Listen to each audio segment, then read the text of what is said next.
잘 지내셨어요? 반갑습니다. 오늘 111 기도가 295번째 순서였는데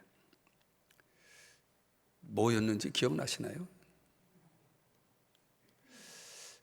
오늘 좀 그런 생각을 저는 좀 종일 좀 많이 했던 것 같습니다. 시험이라는 단어.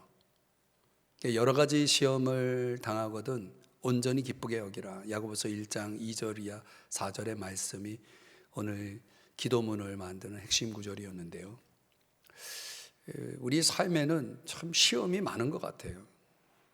시험이라는 것이 환경을 통해서 사람을 통해서 여러 가지 상황 속에서 우리에게 주어지는 건데, 어떻든 여러 가지 시험을 당하거든 그랬으니까 얼마나 시험이 많다는 얘기입니까? 그렇죠. 종류가 다양하죠.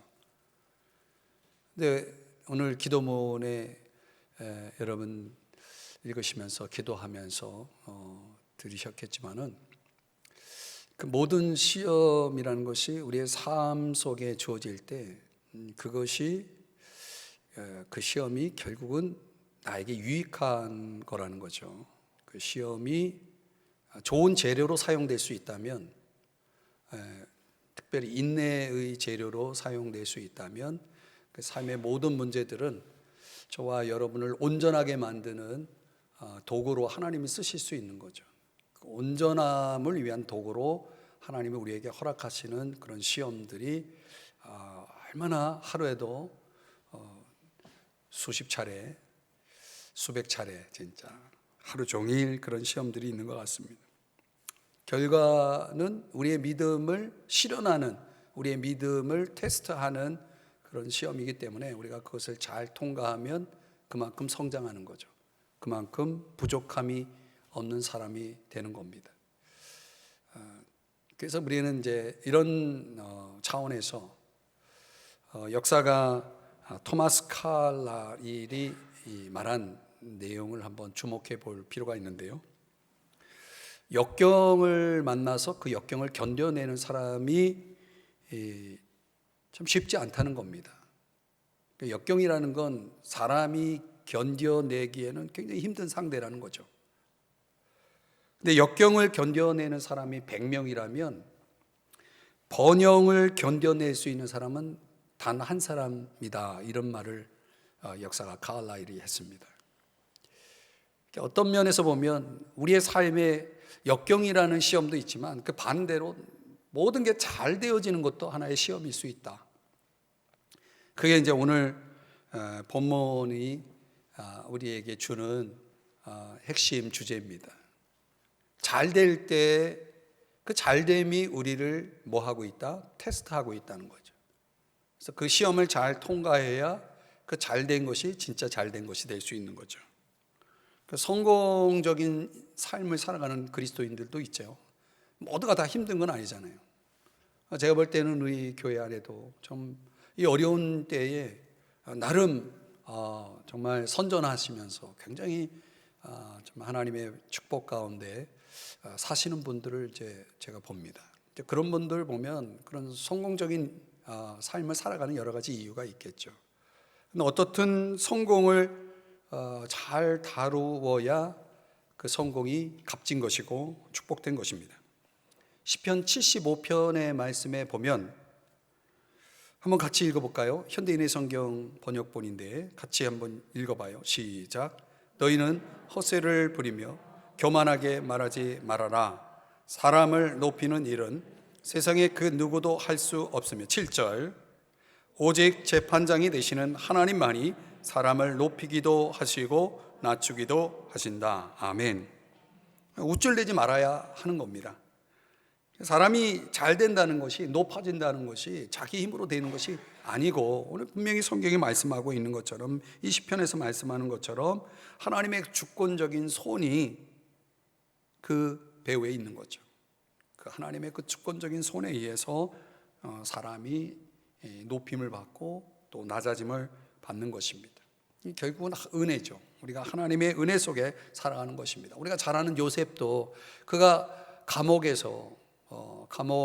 들어간 신세에서 국무총리로 갑자기 아주 급진적인 변화가 일어나잖아요. 하루아침에 국무총리가 되는 거 아닙니까? 그 스토리상. 그러니까 그 감옥의 죄수의 신분에서 눈을 뜨니까 국무총리가 되어 있는 그런 상황이죠. 누가 그렇게 했습니까? 하나님이 하신 거죠. 여러분, 포로 수용소에 갇혀 있던 다니엘이 왕의 오른팔이 되어서, 그것도 바벨론과 메데바사국의 그 왕들의 오른팔이 돼서 최고의 성공을 또 누리지 않습니까? 누가 그렇게 하는 겁니까? 하나님이 하시는 거죠. 우리가 잘 아는 참 무식한 양치기 선지자가 있죠. 누굽니까? 아모스. 그 아모스가 정말 그 굉장한 베델 광장에서 하나님의 말씀을 대언하는 위치로 갑자기 이렇게 등장하게 됩니다. 그런 것들을 제 성경에서 쭉 이 성경의 이야기를 좀 이렇게 함께 묵상해 보면 정말 하나님이 하시는 일은 참 놀라운 그런 일이 아닐 수가 없는 거죠. 하나님은 얼마든지 높이실 수 있고 얼마든지 낮추실 수 있는 분입니다. 믿으십니까? 네. 우리가 이걸 생각하면서 살아야 됩니다. 이 갑작스러운 성공을 거둔 사람들을 보면 그 성공 안에서 그들이 그 성공을 잘 다루었다는 사실을 알 수가 있습니다. 그런 사람들의 목록 속에 느헤미야가 들어와 있는 것입니다. 느헤미야는 굉장히 성공을 경험한, 성공을 이룬 사람이죠. 그러나 그 성공에 그가 안주하지 않고 그 성공을 잘 다루었다. 어떻게 그는 성공을 잘 다루었는가? 오늘 성경적인 성공의 태도를 함께 여러분들과 묵상해 보려고 합니다. 첫 번째는요, 수용하는 태도, 수용입니다. 그러니까 느헤미야가 오늘 14절에 보면 유다 땅 총독으로 세움을 받습니다.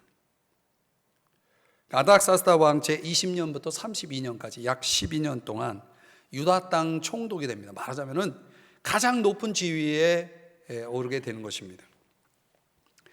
어떤 신앙인들은 그렇게 생각을 합니다. 우리 신앙인들이 좀 세속을 벗어나서 은둔적인 그런 좀 검소하고 좀 그런 어떻게 보면 세속을 좀 벗어난 그런 삶을 사는 것이 우리 신앙인들의 올바른 태도 아니냐, 이렇게 생각을 하는 사람들이 있습니다. 그렇다면 한번 다른 예를 그와 반대된 예를 한번 들어보면 야베스 같은 사람은 어떻습니까? 야베스는 어떤 기도를 드렸는지 우리가 잘 기억을 하시죠. 그러니까 지경을, 나의 지역을 넓혀달라, 이렇게 넓은 영역을 허락해달라고 하나님 앞에 기도하지 않습니까? 나의 여생을, 내 운명을 내가 인정하고 받아들이고 나의 여생을 은둔 속에서 조용히 지내게 해주세요 라고 기도하지 않습니다. 오히려 그는 나의 이 여건 속에서도 하나님 향해서 넓은 땅을 달라고, 나에게 넓은 땅을 달라고 하나님 앞에 기도했다는 거예요. 근데 하나님이, 야, 너 욕심도 많구나, 너 참 교만하구나, 너는 그냥 작은 땅 그 안에서 살아, 이렇게 하나님이 그의 기도를 물리치셨나요? 그렇지 않았어요. 보면 하나님 나를 좀 축복해 달라고, 나에게 좀 넓은 땅을 주시고 나와 함께 하셔서 나로 하여금 모든 악과 환난에서 좀 벗어날 수 있게 도와달라고 하나님 앞에 그렇게 기도를 했더니 하나님이 어떻게 하셨습니까? 허락하신지라 그랬거든요. 그의 기도를 허락하셨다. 그러니까 때로는 우리가 이런 야베스와 같은 인생이 있다는 것을 우리가 성경 속에 발견하면 앞서서 말씀드렸던 그런 신앙인들의 생각은 정답은 아니죠. 그 사람마다, 물론 세례 요한과 같은 경우는 광야에서 정말 메뚜기와 그 석청을 먹으면서 약대 털옷을 입고 정말 야인처럼 살았잖아요. 그런 인생은 그런 인생대로 하나님 쓰시는 거고, 야베스 같은 사람도 있다는 거예요. 하나님은 저와 여러분이 그 삶의 영역을 넓히는 데 있어서 우리를 쓰시기를 원하신다는 것을 저는 오늘 이 느헤미야에게서도 발견하게 됩니다. 잠언 29장 2절 말씀을 같이 한번 읽어볼까요? 시작. 의인이 많아지면 백성이 즐거워하고 악인이 권세를 잡으면 백성이 탄식하느니라. 여기 의인이 많아지면이라고 하는 이 많아지다라고 하는 히브리어가 크게 되다라는 뜻이거든요. 의인이 어떻게 돼야 됩니까? 많아져야 되는 거예요. 다시 말하면 크게 돼야 되는 거예요. 크게 된다는 건 오늘날로 말하면 승진하는 거죠. 사업이 번성하는 거죠. 그렇게 되면 결과가 어때요? 백성이 즐거워하는 거예요. 더 많은 의인들이 회사에서 승진해야 되고 또 사업이 번창해야 되고 그래야 그런 것들이 결국 뭐예요? 즐거운 일인 거죠. 반대로 만약에 부정과 불의를 일삼는 사람들이 승진하고 막 번창하고 그런 게 낫겠습니까? 그런 건 아니죠. 그래서 이 느헤미야를 통해서 저와 여러분이 이제 배워야 할 성경적인 성공의 태도는 은둔이 아니라 정말 세상 속에 나아가서 우리 믿는 자들이 더 잘 되어져서 더 중요한 요직으로 훌륭한 교수님도 나오고 훌륭한 사업가들도 나오고 또 직장에서 나름 그 회사가 인정하고 정말 가장 필요로 하는 그런 차원에서 승진도 하고 말이죠. 대학 총장도 나오고 훌륭한 행정가들도 나오고 나름대로 각자 그 어떤 사업의 영역에서 정말 인정받고 모든 사람들이 필요로 하는 그런 인생을 우리가 살아간다면 그게 즐거운 일이에요. 하나님은 그렇게 되어서 결국은 그런 자리에 등용될 때, 그런 자리로 들어갈 때에 결국은 그런 사람들을 통해서 하나님이 그 영향력을 통해서 일하시는 거 아니겠습니까? 아멘이 되십니까? 좀 우리가 성공을 금기시하거나 또 죄악시해서는 안 되는 거죠. 성공을 수용하는 태도가 필요하고 그만큼 우리가 하나님 앞에 야베스처럼 담대하게 구할 필요가 있는 거죠. 하나님, 지경을 좀 넓혀주세요. 요구할 수 있는 겁니다. 그래서 그것이 하나님을 위한 것이라면 하나님이 허락하시는 거죠. 저는 그래서 야베스의 기도도 허락되었다고 믿습니다. 여러분도 그렇게 여러분의 자녀를 위해서도 여러분 자신을 위해서도 또 우리가 신앙적으로 볼 때 우리 교회를 위해서도 우리 자신을 위해서도 그렇게 우리가 기도할 수 있어야 합니다. 하나님께 당당하게 하나님을 위해서 성공을 추구하는 그런 저와 여러분이 될 수 있게 주의 이름 축복합니다.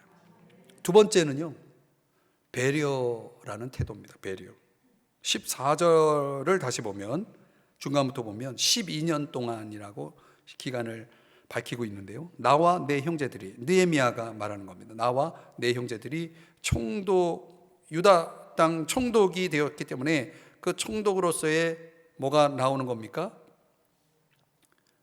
그 총독에 대한 사례가 나오는 거 아니겠습니까? 나라가 주는 녹을 먹게 돼 있는데 그 녹을 먹지 아니하였느니라 이렇게 말하고 있어요. 총독에 재임하는 기간 동안 12년 동안 마땅한 특권인 월급을 받지 않았다는 얘기죠. 쉽게 얘기하면 왜 그렇게 했느냐? 18절 말씀을 한번 가보면요, 이 부분을 밝히고 있어요. 내가 총독의 녹을 요구하지 아니하였음은 이 백성의 부역이 중함이었더라. 부역이 중하다. 이 부역이 중하다는 얘기는 짐이 무겁다. 짐이 무겁다. 누구의 짐이요? 백성의 짐이 무겁다라고 하는 것이에요. 사실 조금 배경적으로 설명을 드리면, 유다 땅 총독이 되면 그 높은 지위에 올라가면 그 지위에 걸맞는 대우가 따라야 되고, 또 그 위치에서 많은 사람들을 상대해야 되겠죠. 그래서 예컨대 이제 성경학자들은 총독이 그 일반적으로 볼 때 그 총독이 하나의 식탁을 마련해서 거기에 여러 게스트들을 초대해서 하나의 식탁을 베풀 때 매일 한 150명 이상이 필요했다는 거예요. 근데 그 150명을 이 손님이 매일 그 식탁에 초대된다고 한번 생각해 보세요. 그럼 거기에 그 대접을 위해서 음식이 마련되는데 큰 비용이 들겠죠. 그런 것들은 총독의 특권이에요. 그건 누가 뭐라고 할 수가 없어요. 모든 총독이 다 그렇게 했어요. 그런데 그 녹을 요구하지 않는 한 사람이 있었는데 그가 느헤미야였다는 거예요. 왜? 그 비용이 다 뭡니까? 결국은 세금이에요. 여러분, 나라 돈을 쓰는 게요, 공직자들이 자기 돈을 쓰는 게 아니잖아요. 그게 국민들의 세금이에요. 그런 것들이 많이 쓰여진다는 건 뭐냐면, 매일 150명을 위한 식탁을 마련하기 위해서 얼마나 더 많은 비용들이 필요하겠습니까? 그런 걸 또 마련하기 위해서 결국은 백성들의 세금이 요구되는 거죠. 그래서 백성의 부담이 커지는 것입니다. 그걸 누가 알았냐면 느헤미야가 알았던 거죠. 난 그렇게 하면 안 되겠다. 그리고 150명을 매일 초대해가지고 파티를 여는 목적이 뭐겠습니까? 자신의 정치적 생명, 그런 거와 관련되어 있는 거 아니겠습니까? 그렇죠? 그런 게 중요한 거 아니죠. 왜냐하면 그 성공이 누가 제공해 준 성공이라고 믿었을까요? 느헤미야는 당연히 이건 하나님이 나에게 주신 성공이기 때문에 내가 어찌 사람들에게 인정받기 위해서 불필요하게 백성들의 큰 부담을 주면서 이전에 총독들이 해왔던 그 관례대로 그렇게 할 필요가 없다라는 판단을 내린 거죠. 그러니까 백성을 더 성공한 거죠. 되게 이제 성공의 자리에 들어가면 특권이라는 것이 주어지죠. 지위가 높아지면 높아질수록 더 큰 특권이 주어지죠. 그런 것이 결국은 다 시험이 되는 거죠. 유혹, 타협, 그런 것과 연결되는 겁니다. 그래서 사실 이런 것들을 잘 스스로 제어할 수 있는 사람들이 참된 성공의 인생을 살아가게 되는 거죠. 많은 사람들이 성공했다가 멸망하는 경우가 많잖아요. 그렇죠? 위로 올라가는 것보다 더 중요한 건 위에 올라갔을 때 자신을 지키는 게 더 중요하겠죠. 압살롬 이야기 여러분 성경을 읽어보면은 다윗이 압살롬에 대한 심적 부담이 있었어요. 그래서 그에게 뭘 맡기냐면 재판관, 어떤 심적 보상으로서 내가 저 아들에게 빚을 졌다는 거예요. 무슨 내용인지 아시죠? 압살롬의 여동생 관련된 사건 아닙니까? 그래서 재판장관의 그 승격을 시킵니다. 그런데 결정적으로 압살롬에게 어떤 문제가 있었냐면 압살롬의 약점은 바로 그 마음에 있었어요. 외모는 그야말로 굉장히 매력적이고 많은 사람들에게 참 호감을 주고 오히려 그런 외모가 강점인 반면에 그 심성은 굉장히 약점이 많은 사람이었다는 거죠. 그 약한 심성 속에 그 약점이 무너진 거죠. 그래서 아버지 다윗이 재판장으로 습격을 시켰을 때 그것을 이용해서 결국은 쿠데타를 일으키잖아요. 부친을 아버지 다윗을 왕궁에서 쫓아내고 쿠데타를 일으켜서 자신이 왕이 되게 되는 거죠. 그러니까 성경의 역사는 거울이기 때문에요, 우리가 그런 걸 통해서 많은 것들을, 많은 교훈들을 얻을 수 있어요. 잘 지키지 않으면, 그래서 그것을 유용하게 쓸 수 있는 그런 어떤 책임 있는 자세를 가지고 살아가지 않으면, 우리가 신약적인 용어로 말하면 좋은 선한 청지기가 되지 않으면은요, 그것은 반드시 주어진 그런 성공들이 오히려 악재가 되고 또 그 사람을 불행하게 만드는 그런 도구가 된다는 사실을 알 수가 있습니다. 특권의식이 아니라 이 느헤미야에게 주어진 아주 중요한 캐릭터가 뭐냐면 배려하는 마음, 섬기는 마음이었다는 거죠. 일반적으로 이런 느헤미야가 가지고 있는 그런 연민, 정말 백성들 그 세금을 내기 위해서 얼마나 또 애쓰고 있는가, 이런 것들을 생각하면서 굉장히 그런 부분에 있어서 민감했다. 그런 마음들이 자신의 특권을 내려놓을 수 있는 그런 여지가 되지 않았는가, 이런 거죠. 느헤미야는 정말 백성들과 함께 하기를 원했던 것 같아요. 빨리 가지 않고 보조를 맞추면서. 그래서 오스왈드 샌더스라는 아주 유명한 영성가인데 이런 말을 했습니다. 강함의 증거, 영향력의 증거는 남들보다 훨씬 멀리 앞서가는 게 아니라 약한 형제들과 보조를 맞춰 가는 것이다, 이렇게 얘기했습니다. 이 말을 깊이 생각해 볼 수 있는, 우리 마음에 잘 간직하고 평소에 생각하면서 지낸다면 참 도움이 될 것 같아요. 이게 약한 사람들과 보조를 맞춰 가는 것이 오히려 더 큰 영향력을 행사하는 그런 자세, 그런 태도다라고 말하는 거죠. 아프리카 속담에도 이런 속담이 있대요. 빨리 가려면 혼자 가고, 실제로 그래요. 산을 가든 어디 둘레길을 갈 때도 빨리 가려면 혼자 가야 돼. 사람들과 같이 맞춰가는 게 되게 힘들어요. 근데 멀리 가려면 함께 가래요. 그러니까 우리 인생길을 빨리 가는데 초점을 맞추는 사람과 멀리 가는데 초점을 맞추는 사람들이 선택하는 방법이 달라요. 여러분들은 빨리 가기를 원합니까? 멀리 가기를 원합니까?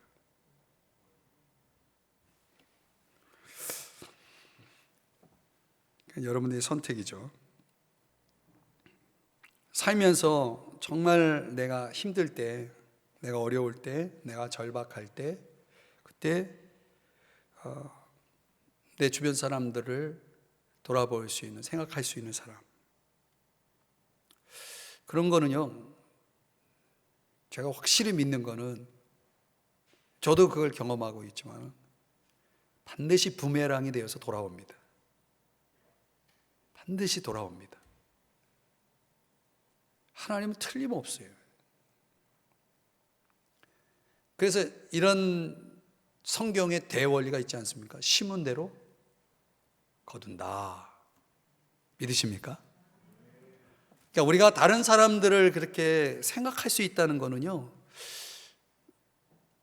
그걸 또 이용해가지고, 그걸 또 너무 생각해가지고 우리가 행동할 필요는 없지만 분명한 진리거든요. 내가 심은 대로 거두는 것이기 때문에, 부메랑으로 돌아오는 것이기 때문에, 내 마음이 그렇게 간다는 것은 그 사람이 복을 받는 그런 첩경이 되는 거죠.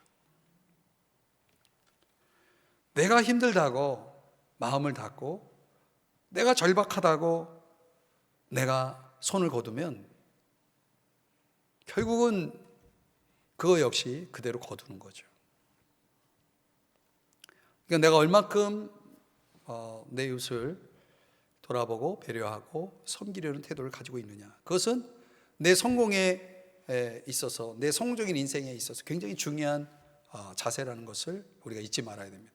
느헤미야의 그 빚됨이, 정말 이런 것들이 우리에게 큰 감동을 주는 것은, 뭔가 이전의 총독들과 다른 길을 가고 있었다, 그런 다른 인생을, 다른 태도를 보이고 있었다라는 점에 있어서 우리가 배워야 할 중요한 사실입니다. 자, 세 번째는요, 우리가 성경적인 성공의 태도를 갖기 위해서 꼭 이게 있어야 됩니다. 사실은 이게 첫 번째 와야 되는데 본문의 흐름상 이게 세 번째입니다. 하나님을 경외하는 태도입니다. 하나님을 경외해야 됩니다. 혹시 아프리카의 이런 우화 이야기를 들어보셨나요? 한번 손을 내밀어 보실래요? 이 손가락이 몇 개입니까? 5개죠. 이 5개의 손가락을 보면 좀 이상하게 생각되는, 좀 특이한 게 있다면 뭘까요? 한 번도 생각 안 해보셨죠? 4개의 손가락과 떨어져 있는 엄지손가락. 왜 이 엄지는 이렇게 떨어져 있어야 할까요? 아프리카의 한 우화에 의하면 4개의 손가락과 엄지손가락이 원래는 친한 친구였대요. 근데 하루는 금반지를 보고 훔치자고 이 손가락들이 공모를 한 거예요. 그런데 이 엄지손가락이 이 반지 훔치는 이건 해서는 안 될 일이야 하고서 거기에 반대를 한 거예요. 그러니까 4개의 손가락이 혼자 정직한 척 한다고, 걸릴까봐 겁나서 그러냐고 그러면서 막 조롱하면서 이 엄지손가락을 왕따를 시킨 거예요. 너는 더 이상 우리랑 친구가 될 수 없다. 너 혼자 잘난 척하니 너는 더 이상 우리랑 친구가 될 수 없다 해서 4개의 손가락이 그 엄지손가락을 거부했다는 거예요. 그래도 이 엄지손가락은 개의치 않고요, 이거는 잘못된 거야, 나쁜 행위에 난 가담할 수 없어. 그래서 다른 손가락들과 떨어져 지내게 되었다. 믿거나 말거나, 이건 이제 우아하기 때문에 참 재밌지 않아요? 여러분, 내가 힘들다고 옳지 않은 길을 가야 됩니까? 그럴 수 없죠. 다른 길을 가야죠. 중요한 건 올바른 길을 가야 되겠죠. 그렇죠? 느헤미야 이 5장 15절에 보면 저는 이 느헤미야가 바로 그런 길을 선택한 사람이라고 봅니다. 현대인의 성경으로 보면 여기 이렇게 말씀하죠. 그러나 내 이전의 모든 총독들이 지금까지 그렇게 해왔다. 어떻게? 백성들에게 많은 부담을 주어서 양식과 포도주 외에도 은 456g을 받았으며 심지어 그들의 종들도 백성들을 괴롭혔다 하지만 나는, 자, 이전엔 다 그렇게 했어요. 그러나 나는 그렇게 하지 않았다. 왜? 하나님을 두려워하여, 하나님을 경외해서. 이게 이제 느헤미야의 차이죠. 이전의 총독과 그리고 그 총독의 종들이 있을 거 아닙니까? 그들은 백성들을 다 괴롭혔다는 거예요. 그런 관행이 계속되어 왔는데 느헤미야는 그렇게 하지 않았다는 거죠. 그리고 과중한 세금 부과와 뇌물 취득, 자기 사람을 등용하는 일들, 이런 불공정하고 불법적인 정책들을 이전의 총독들은 다 그렇게 해왔지만 그걸 거부하고 그 길을 가지 않았기 때문에 느헤미야는 어떤 면에선 이렇게 엄지손가락처럼 왕따를 당하고 증오의 대상이 될 수 있는 그런 경우가 된 거죠. 옛날에 다 그랬는데 왜 너는 그렇게 하지 않느냐라고 하면서 말이죠, 사람들부터 질타를 받았겠죠. 이런 유혹을 거부한 사람이 누구냐? 느헤미야죠. 이유가 뭐라고요? 다시 보시면 15절에 나는 하나님을 경외함으로, 나는 하나님을 경외함으로 이같이 행하지 아니하고. 이 상황이 좋아질 때 인간의 문제는 그거예요. 우리가 성공적인 삶을 살아간다고 했을 때 절대 잊지 말아야 될 게 뭐냐면 성공 그리고 하나님이 없어요. 성공 이전엔 하나님이 있었는데 성공하고는 하나님이 없다. 이거는 이미 신명기법에 이스라엘 백성들을 향해서 하나님이 모세를 통해서 말씀하신 부분입니다. 신명기 8장에 보면은 너희들이 소나 양이 번성하고 은금이 증식되고 정말 소유가 풍부하게 되었을 때 내 하나님 여호와를 잊어버릴까 염려하노라 그랬어요. 염려하노라. 그러니까 하나님은 계속 걱정을 하는 거예요. 애들이 너무 잘 돼가지고 나를 잊어버릴까 봐.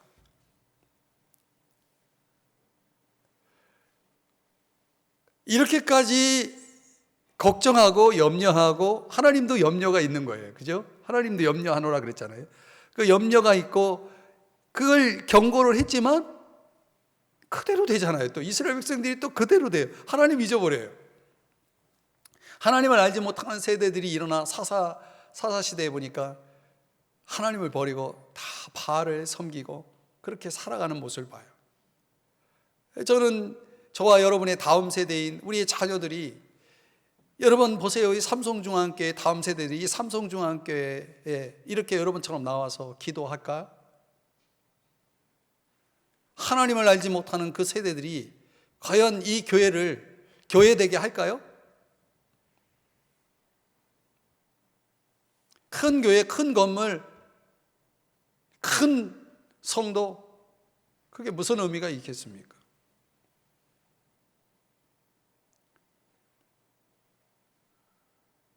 저는 이렇게 예배당의 빈자리를 생각할 때마다 지금은 그래도 감사하다. 이게 10년 후, 20년 후, 100년 후 아마 이 건물이 교회가 아닌 다른 건물이 되어 있을 가능성도 있는 거죠. 어떤 상황에도 하나님을 잊어버리면 안 됩니다. 하나님을 잊어버리는 일은 절대로 있어서는 안 됩니다. 에베소 6장 9절에 보면 성경 당시의 상전들을 향해서 너희도 그들에게 이와 같이 하고 위협을 그치라. 그러니까 종들에게 위협을 하지 말라는 얘기죠. 이는 그들과 너희의 상전이, 너희 상전들의 상전이 하늘에 계시다라고 말씀을 하고 있는 것입니다. 그러니까 우리가 아무리 성공해도, 아무리 높은 위치에 들어가도 나의 상전이 하늘에 계시다라고 하는 것을 잊지 말아야 되는 거죠. 하늘에 계신 상전이신 하나님을 어떻게 잊을 수 있겠습니까? 그래서 우리가 그 하나님을 기억하고 그 하나님을 두려워한다면 내가 아무리 높아져도 그분을 외면할 수 없죠. 그분 앞에서 올바르게 살아갈 수밖에 없는 거죠. 이 땅의 성공자들이 하나님이 없기 때문에 얼마나 그 성공을 가지고 악용합니까? 헛되게 삽니까? 참 무서운 거예요. 그래서 정말 우리가 영적인 눈이 열려 있고 정말 내 마음이 믿음 안에서, 말씀 안에서 살아있고 깨어 있다면 그런 걸 다 볼 수가 있어야 돼요. 분별해야 돼요. 그래서 저와 여러분이 항상 깨어 있어야 돼요. 왜? 나도 그럴 수 있기 때문에, 나도 저 사람처럼 될 수 있기 때문에, 나도 그런 타락이 가능하기 때문에 우리가 항상 깨어 있어야 되는 거죠. 언제나 우리도 그 시험에 예외가 아니라는 거죠. 마지막 네 번째는요, 성경적인 성공의 태도는 소명에 충실한 태도를 잊지 말아야 됩니다. 소명에 충실한 태도. 16절 말씀은, 우리 이 말씀을 한번 같이 읽어봐요. 시작. 오히려 성을 재건하건대 온갖 정력을 쏟았으며 한 채의 땅도 사놓지 않았다. 그리고 나와 함께 있는 모든 사람들도 성을 재건하는데 힘쓰도록 하였으며. 아멘. 지금 느헤미야가 유다 땅 총독으로 세움을 받았지만 사실은 느헤미야의 마음속에는 그 총독의 이 미션보다는 더 큰 미션이 그 마음속에 있었죠. 그게 뭡니까? 성벽을 재건하는 일이었다는 거죠. 자신이 지금 누릴 수 있는 이 권력을 가지고 그가 뭘 해야 될지를 항상 염두하고 살았던 것입니다. 그 중심된 목적을 벗어나지 않는 것, 그러니까 나를 정말 그 좌로나 우로나 치우치지 않게 만들어주는 게 그게 소명이에요. 내 삶의 목적, 목표, 방향이 분명한 거죠. 그러니까 내가 어떻게 살아야 되고 무엇을 위해 살아야 되는지가 분명한 사람들은요, 뭐 어디 있든지 무엇을 하든지 언제라도 흔들리지 않죠. 그 중심이 확고하니까. 우리가 잘 아는, 정말 세상 사람들이 모두가 다 부러워하는 인류 역사상 가장 성공한 사람이 누구냐? 솔로몬 아닙니까? 솔로몬보다 더 성공한 사람이 인류 역사에 있을까요? 없어요. 그러나 그 솔로몬은 자신의 그 번영 성공을 관리하지 못했죠. 그가 그렇게 지혜로웠던 왕이지만은 그의 인생 말년이 얼마나 비참했는지를 알 수가 있습니다. 결국은 그 다윗의 영광이 이어지지 못하고 솔로몬 다음 세대에 나라가 둘로 갈라지고, 그리고 그 역대 왕들의 역사를 쭉 여러분들이 성경을 읽어보면 정말 다윗의 길을 가는 왕이 참 많지 않죠. 결국은 솔로몬은 자신이 하나님이 주신 그 번영을 누리면서 과시욕에 빠지고 결과적으로 낭비와 부정과 압박으로 치닫게 됩니다.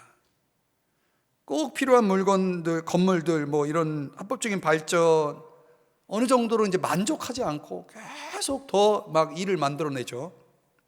중과세로 백성들을 괴롭히고 노예화시키고 또 학대까지 하고, 그런 일들이 결국 자신의 성공 위에 성공의 목적을 달성하기 위해서 백성들을 혹사시키는 그런 정책을 실행하게 되죠.